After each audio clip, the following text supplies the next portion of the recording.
Witam ponownie. Zgodnie z zapowiedzią, dzisiaj kontynuujemy zadania z kinematyki, już bardzo różne zadania. Potem przejdziemy do zadań maturalnych, a to już następnym razem, więc przystąpimy do rzeczy. Rozwiązujemy zadania z naszego zbioru Nowej Ery, z pierwszego zbioru, teraz z tego działu klasyka fizyki. Strona 77, 76, 75 jeszcze. Więc zaczynamy od zadania 1.23. To jest pośrednio z rzutu poziomego. Jeszcze tylko pokażę treść zadania.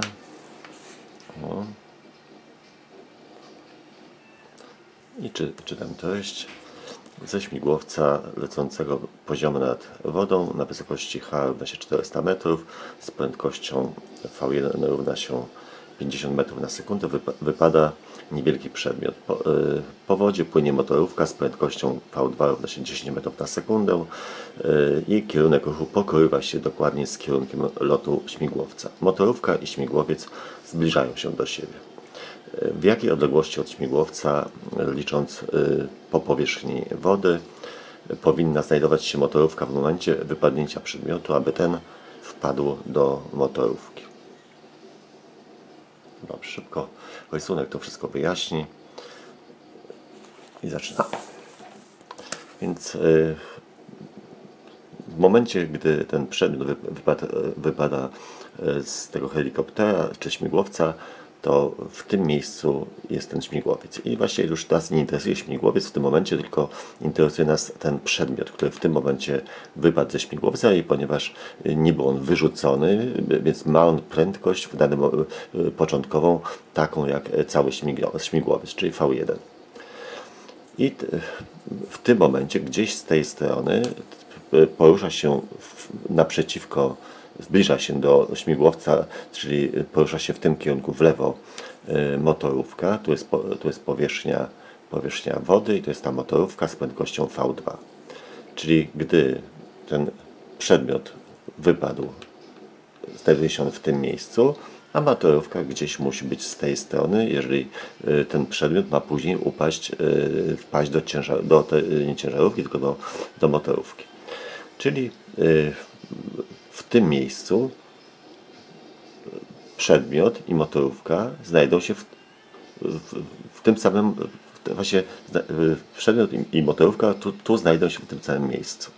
Czyli do miejsca spotkania motorówka przebędzie drogę S2, a przedmiot ten w kierunku poziomym przebędzie drogę S1.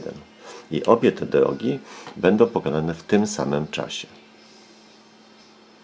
I pytają nas o odległość początkową w kierunku poziomym między motorówką a miejscem, nad którym znajdował się helikopter w momencie wypadnięcia tego przedmiotu. Czyli szukamy tego L. I teraz jeszcze raz powtórzę, że te drogi S1 i S2. S1 to jest droga w kierunku poziomym przebyta przez ten przedmiot, który wypadł ze śmigłowca. Droga S2 pokonana przez motorówkę są pokonane w tym samym czasie, który każą nam między innymi, znaczy będziemy musieli ten czas obliczyć, żeby obliczyć tą odległość. No i teraz szukamy to L, no to L jest równe S1 plus S2.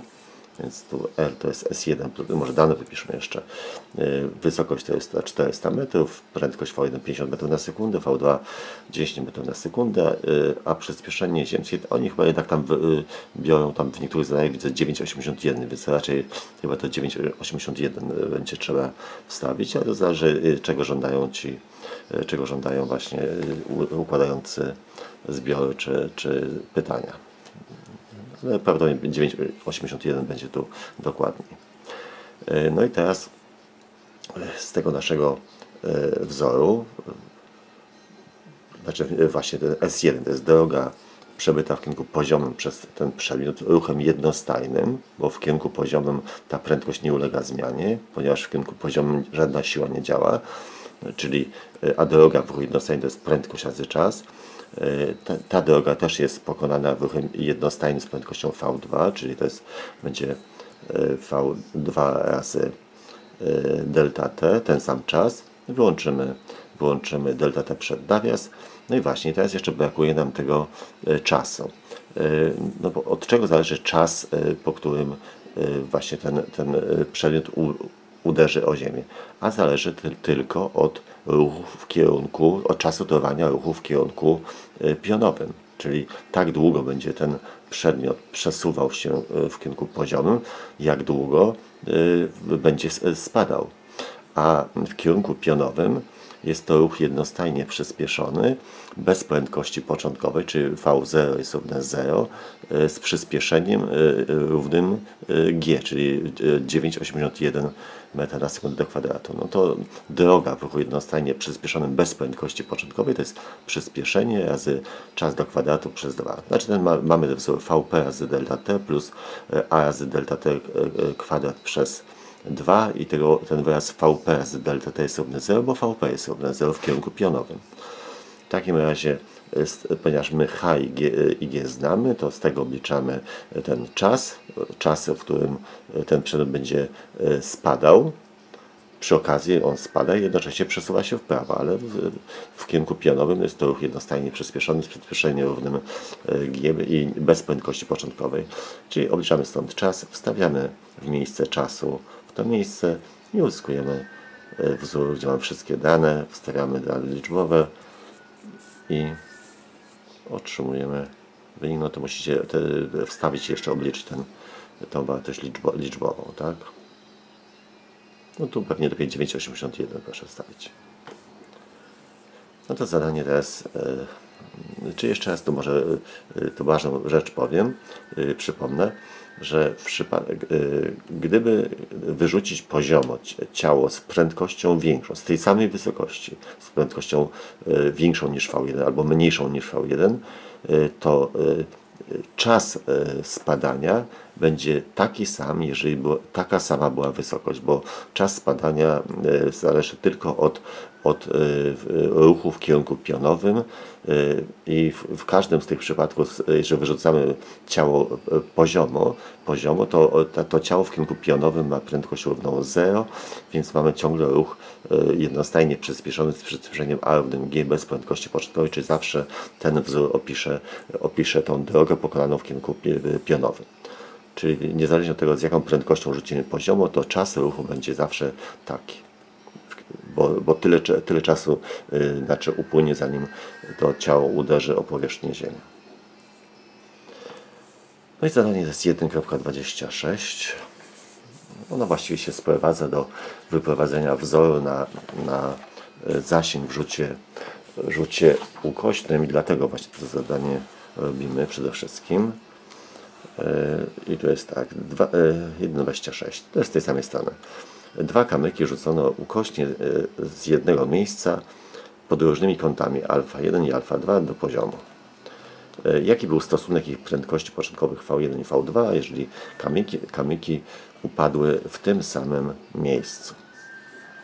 Czyli z jednego miejsca wyrzucamy ukośnie, teraz rysunek będzie ukośnie ciało i porusza się takim torem, który jest odwróconą parabolą, to już wiemy, i upada gdzieś tam na ziemię i teraz znaczy z różnymi prędkościami wyrzucone z tego samego miejsca to ciało pod innymi kątami, ale tak, że dobrano te kąty i prędkości, ale właściwie może te prędkości dla tych różnych kątów, aby te ciała uderzyły w takiej samej odległości, żeby upadły na ziemię w tej samej odległości.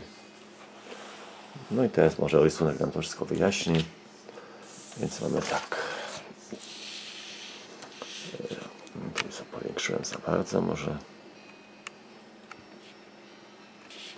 Więc zadanie 1.26, strona 77 i dane są te kąty α1, α2 I tu nie ma, pisałem V1, V2, to nieprawda, bo my szukamy, nie znamy tych prędkości, tylko pytamy się, jaki powinien być stosunek tych dwóch prędkości, jeżeli te ciała upadłyby w takiej samej odległości od miejsca wyrzucenia. I my na razie zajmiemy się pojedynczym ciałem wyrzuconym ukośnie. No to jeszcze kąt alfa trzeba by zaznaczyć. Więc mamy ciało wyrzucamy ukośnie pod prędkością V0 pod kątem alfa, składamy wektor V0 na dwie składowe, składową w kierunku poziomym V0x, pionowym V0y. Torem ruchu jest właśnie linia, o której już wiemy, że jest to odwrócona parabola i czym jest zasięg? Zasięg jest to droga przebyta przez to ciało do momentu upadku w kierunku poziomym. Ponieważ siła działa grawitacji tylko w kierunku pionowym, a w kierunku poziomym żadna siła już po wyrzuceniu nie działa, to w kierunku poziomym wartość prędkości nie ulega zmianie, czyli ta składowa V0x jest cały czas stała, czyli cały czas w kierunku poziomym ciało porusza się ruchem jednostajnym, a ten zasięg to jest nic innego jak droga przebyta w ruchu jednostajnym. W takim razie obliczamy ją mnożąc prędkość razy czas, czy V0x razy t. No delta tu napiszemy. No i teraz to jest czas, całkowity czas ruchu. My musimy ten czas obliczyć i czas ruchu w kierunku poziomym zależy od tego, jak długo to ciało będzie się wznosiło i później opadało. Czyli tak długo ciało będzie się przemieszczało z tą prędkością V0x w kierunku poziomym, jak długo to ciało nie upadnie jeszcze na ziemię. No to my obliczymy czas wznoszenia, ponieważ on będzie równy czasowi opadania, to całkowity czas tego przesuwania się będzie równy 2 razy czas wznoszenia. No i teraz zajmujemy się tym czasem wznoszenia. Więc w kierunku pionowym początkowo jest to ruch jednostajnie opóźniony z wartością wektora przyspieszenia równą g. Tak? I obliczymy czas właśnie wznoszenia. Tu zostawię ten rysunek. O. Więc napiszmy, akurat można to zrobić ze wzoru na przyspieszenie. Więc przypominamy sobie wzór na przyspieszenie w ruchu jednostajnie opóźnionym. To jest przyspieszenie, to jest prędkość początkowa, jego wartość przyspieszenia to jest wartość wektora przyspieszenia jeszcze dokładniej. To jest wartość prędkości początkowej minus wartość prędkości końcowej, czy od większej mniejszą odejmujemy przez czas ruchu. I u nas przyspieszenie jest równe, wartość wektora przyspieszenia jest równa przyspieszeniu ziemskiemu. Nasza składowa, prędkość początkowa w kierunku pionowym, to jest ta składowa V0y. W tym momencie to ciało się wznosi do momentu w momencie, gdy to ciało już się przestaje wznosić, to jego prędkość pionowa jest równa 0, czyli ta prędkość końcowa dla nas jest równa 0, jeżeli chcemy obliczyć czas wznoszenia tylko. I ten czas będzie czasem wznoszenia. Więc wstawiamy te 4 wielkości naszego wzoru, czyli g równa się V0y przez delta t, w, tak?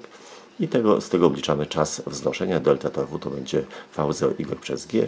A szybko przypomnijmy sobie z tych trójkątów prostokątnych wyraźmy V0y, V0x przez V0 i kąt alfa. Więc V0y, czyli długość tego boku do V0 to jest sinus alfa. Tu już mamy, z tego obliczamy V0y, to jest V0 sinus alfa. A teraz ten bok, czy V0x do tego boku, to V0 to jest cosinus kąta alfa, więc mamy V0x do V0 to jest cosinus alfa i z tego wyrażamy V0x przez V0 i cosinus alfa, bo nie są podawane wartości V0x czy V0y, tylko V0 i kąt alfa jest podany. W takim razie, jak już mamy wzór na ten czas wznoszenia, w miejsce V0y wstawiamy właśnie to co tu, czyli V0 razy sinus alfa. No tak, ale ciało tyle czasu się wznosi, ile opada. W takim razie całkowity czas ruchu do delta t to będzie dwukrotnie dłuższy od czasu wznoszenia, czyli dwa takie wyrażenie, czyli dwójkę do licznika. Tu wprowadzę, żeby łatwiej było przekształcać, czyli 2V0 sinus alfa przez g. No a teraz, jak mówiłem wcześniej, że zasięg z zasięg rzutu Z, czyli to jest nic innego, tylko droga przebyta w kierunku poziomym ruchem jednostajnym z prędkością v0x. No to drogę w ruchu jednostajnym oblicza się mnożąc tą prędkość razy czas. To jest w tym samym czasie, w którym ciało się przemieszczało, znaczy poruszało do góry i opadało, to w tym samym czasie poruszało się poziomo, czyli ten czas wznoszenia plus czas opadania to jest nic innego jak również czas ruchu w kierunku poziomu. To jest ten sam czas. W takim razie wstawiamy ten czas, który tu mam w to miejsce, v0x też wstawiamy ten wzór wyrażony przez v0 cosinus alfa. I tu zmieniamy formę tego, co będzie v0 kwadrat i potem będzie 2 sinus alfa razy cosinus alfa.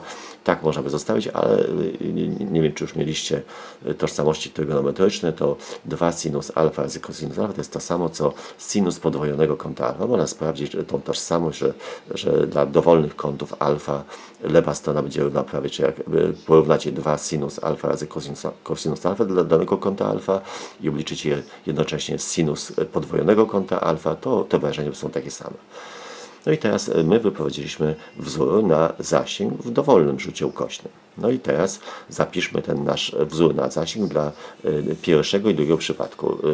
Prędkość nasza, z którą wyrzuciliśmy ciało w pierwszym przypadku, oznaczono ją w zadaniu jako V1, więc będzie, a kąt, pod jakim wyrzucamy, to będzie alfa 1. A w drugim przypadku prędkość, z jaką wyrzucamy, to jest V2 i kąt, pod jakim wyrzucamy, to jest alfa 2.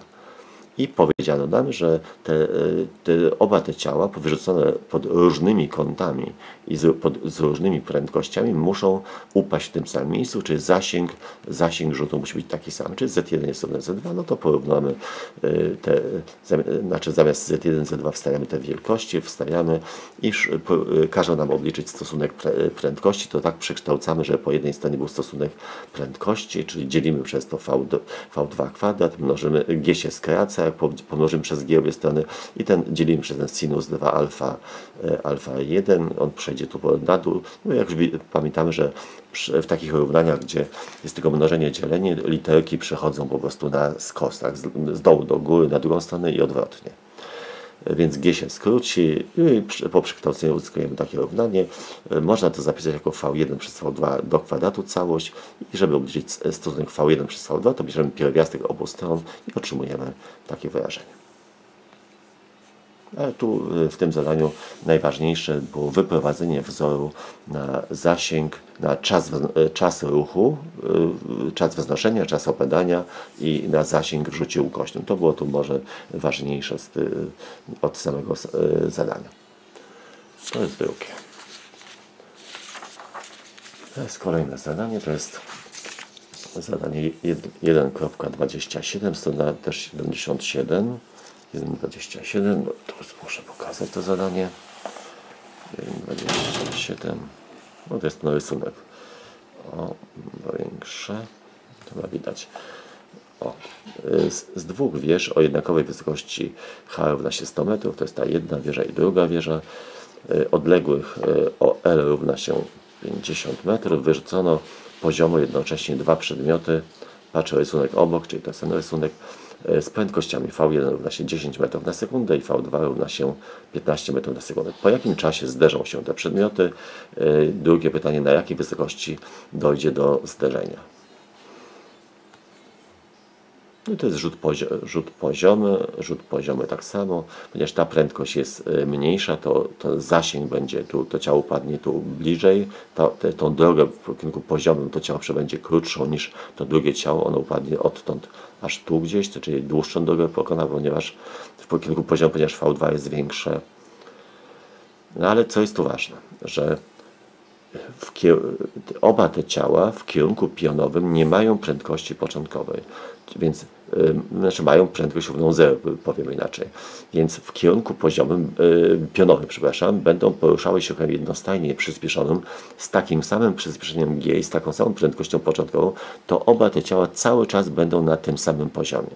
Więc jeżeli będą się do siebie jeszcze zbliżały, no to wcześniej czy później muszą się zderzyć.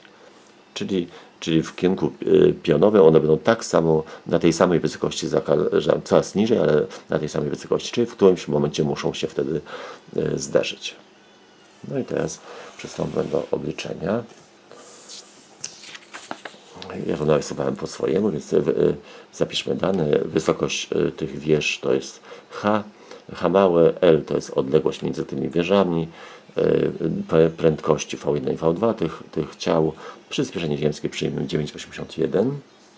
No tak wynika z ich odpowiedzi. I teraz szukamy czasu, po którym się zderzą i też tą wysokość, na jakiej to zderzenie nastąpi. Czy tu się zderzą w tym miejscu na pewnej wysokości H, ponieważ już H małe jest zajęte, no to oznaczmy to H duże. Oni oznaczy H Y, ale u nas będzie duże H.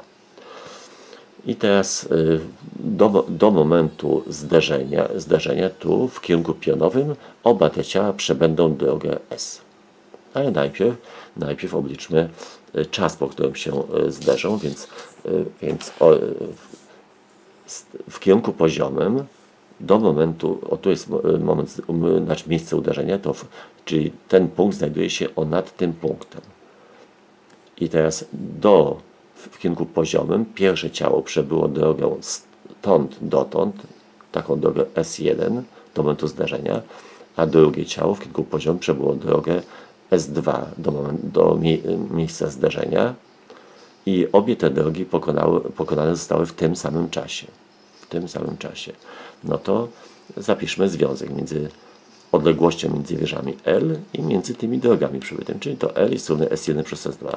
No, obie te drogi są pokonane w tym samym czasie, no to jest ruch jednostajny, więc będzie prędkość pierwszego razy ten czas i prędkość drugiego razy ten sam czas. To jest droga przebyta przez kierunku poziom przez drugie ciało i te dwie drogi muszą dać w sumie to L, skoro mają się właśnie po tym czasie zderzyć, czyli muszą być w tym samym miejscu.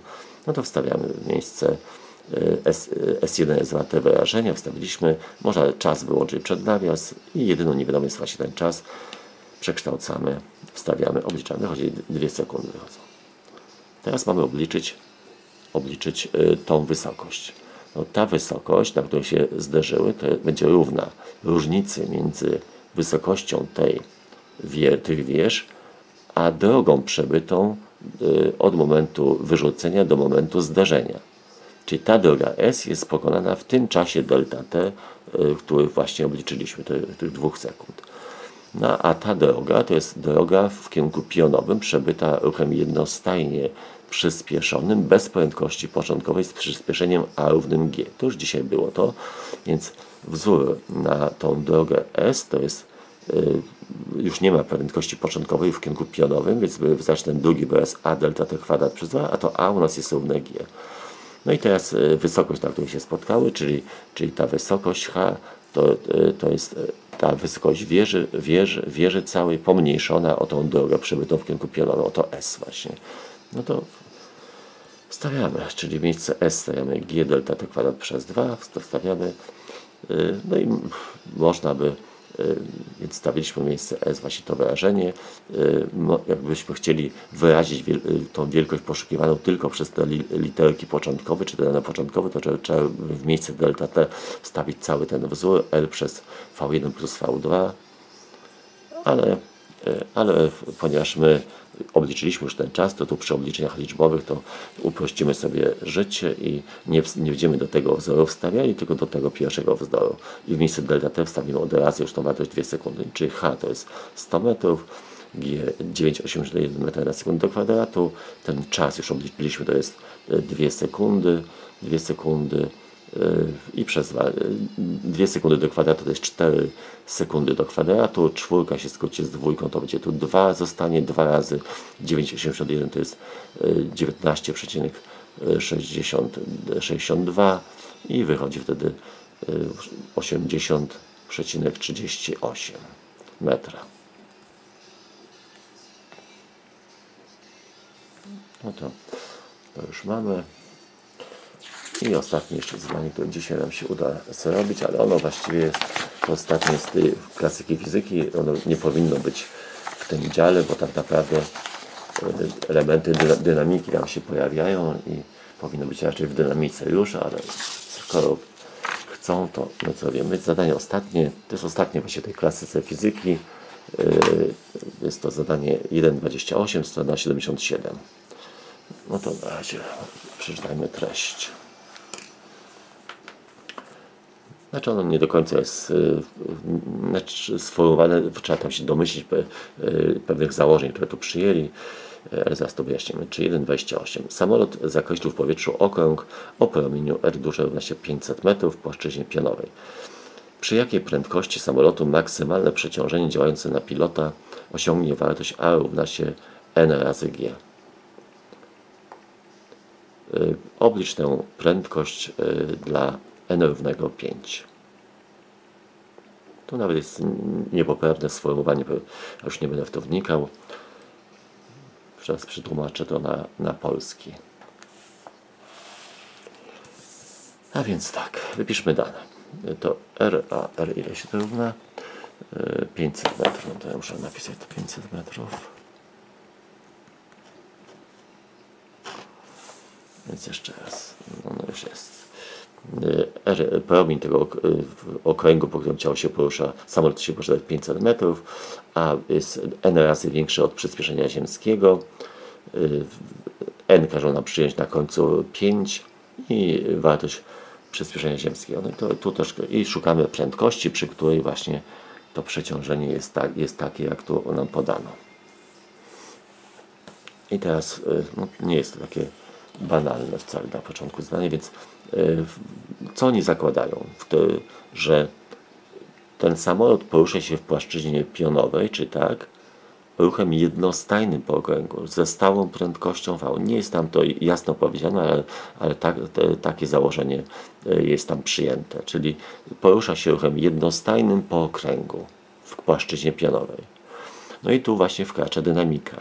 Warunkiem każdego ruchu jednostajnego po okręgu jest działanie siły wypadkowej, zwanej siłą o stałej wartości, skierowanej do środka okręgu, zwanej siłą dośrodkową, ale ważniejsze jest stwierdzenie, że to jest siła wypadkowa i wzór na tą siłę dośrodkową to jest masa razy przyspieszenie dośrodkowe, czyli m razy v kwadrat przez r, czyli mv kwadrat przez r. A co to jest siła wypadkowa? Siła wypadkowa to jest suma wektorowa wszystkich sił rzeczywiście działających na ciało. I jakie siły działają na ten, właśnie naszym ciałem, na którym my się skupimy, nie będzie samolot, tylko ten pilot, który znajduje się w tym samolocie. Czyli załóżmy, że ta kulka nasza to jest pilot, który w tym samolocie porusza się razem z samolotem ruchem jednostajnym po okręgu. Czyli na tego pilota musi działać siła wypadkowa o stałej wartości, skierowana do środka okręgu, równa tyle i właśnie, więc tu ją narysowałem. To jest ta siła FW, to jest ta siła, tu jest tak samo długa, jak i tu. Tu też była ta siła FD, byłaby tak samo długa w każdym momencie i skierowana zawsze do środka okręgu. Więc na razie skupmy się na tej sile wypadkowej, to jest ta siła FW, czyli FD, tak ją się oznacza, i tu jest taka sama. To jest ta siła, tu jest jej grot, tu jest grot. I skąd się bierze ta siła, właśnie w którym momencie, skąd się bierze ta siła realnie w przypadku tego tego pilota? No, działa na pilota siła grawitacji, czyli ciężar, czyli zarówno gdy samolot jest tu, to na pilota działa jego ciężar i również gdy jest tu, działa ciężar o tej samej długości. Ten wektor, tu to Q i tu to Q jest tak samo długie, no bo ciężar jest taki sam, no przy tych małych zmianach wysokości nie uwzględniamy zmiany siły grawitacji, jest tak minimalna. Ale co jeszcze działa oprócz ciężaru na pilota, który jest w samolocie? A ten samolot naciska na niego. I teraz samolot naciska na niego do środka okręgu, czyli ta siła Fn, którą samolot naciska na tego pilota, jest skierowana do środka okręgu, czyli naciska na niego w tym kierunku. I no właśnie, i teraz skąd się bierze ta siła wypadkowa? Ta siła z sumy tej nacisku i z ciężaru. To jest suma wektorowa Fn i Q. I to Fn musi być takie, żeby po dodaniu do Q dało nam siłę wypadkową taką właśnie. Czyli ta różnica długości jest równa temu Q. Bo ten ciężar gdyby częściowo neutralizuje działanie tej siły nacisku i dopiero wypadkowa tych dwóch sił Fn i Q to jest to właśnie Fw. No ale teraz co jest tu na górze? No, ta siła wypadkowa musi być taka sama, Q jest do dołu skierowane, czy zgodnie z tą siłą, to ta siła nacisku, którą ten samolot musi naciskać na tego pilota, musi być teraz krótsza, bo teraz suma, te wektory są Fn2 i Q są tak samo skierowane i w sumie muszą dać też siłę Fw o takiej samej długości co tu. Czyli siła, jaką samolot naciska na pilota tu na górze, ta Fn2 jest mniejsza od siły Fn, którą samolot naciska na pilota, gdy jest samolot w tym najniższym położeniu. Czyli najmocniej na pilota samolot naciska właśnie tą siłą. I właśnie gdyby ten pilot stał na powierzchni Ziemi, to siła, jaką Ziemia na niego naciskałaby, równoważyłaby jego ciężar, byłaby równa ciężarowi. Czyli ta siła Fn, gdyby on stał na płaskim podłożu, to byłaby równa ciężarowi. A teraz widzimy, że ta siła Fn jest większa od ciężaru, czyli mówimy o przeciążeniu.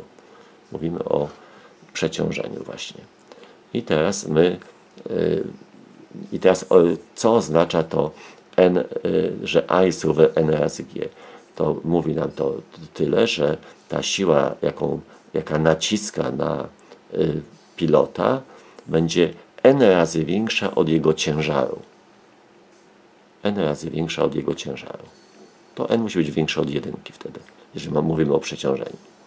I tak to rozumiemy, czy A jest równe N razy G, to znaczy tylko mówiłem tyle, że ta siła nacisku musi być N razy większa od ciężaru. No i teraz napiszmy związki między tymi wektorami. Więc siła wypadkowa to jest ta siła dośrodkowa i siła wypadkowa tu w tym najniższym położeniu, czyli długość tego wektora Fw, tego wektora, to jest równe różnicy długości Fn i Q. W miejsce Fn wstawimy siłę n razy większą od ciężaru. Ciężar to jest mg, czyli w miejsce siły Fn wstawimy siłę n razy większą od ciężaru, bo każą nam przyjąć, że jest takie przeciążenie,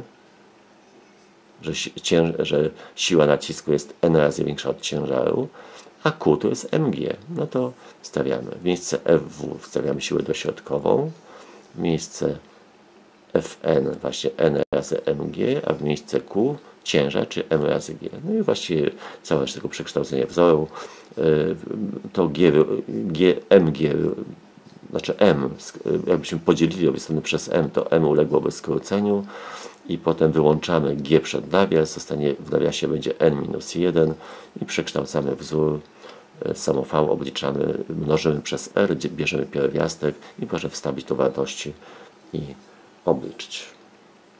Także to zadanie tak naprawdę powinno być dopiero, gdy dynamika będzie omówiona, no ale skoro uważają, że można korzystać z jakiejś tam wiedzy wcześniejszej, no to my to samo zrobiliśmy. To być może jeszcze takie zadania z tego zbioru z poprzedniego roku, z Mendla rozwiążemy też, gdzie już występują elementy dynamiki, skoro już tu zaczęliśmy tą dynamikę powoli wtrącać, to może też takie dwa dość trudne zadania zrobimy z tego zbioru Mendla, z którego korzystaliśmy w roku poprzednim. No to dziękuję bardzo za uwagę. Reszta instrukcji będzie w dzienniku elektronicznym i pośle z Teamsa. Dziękuję, do zobaczenia, do usłyszenia.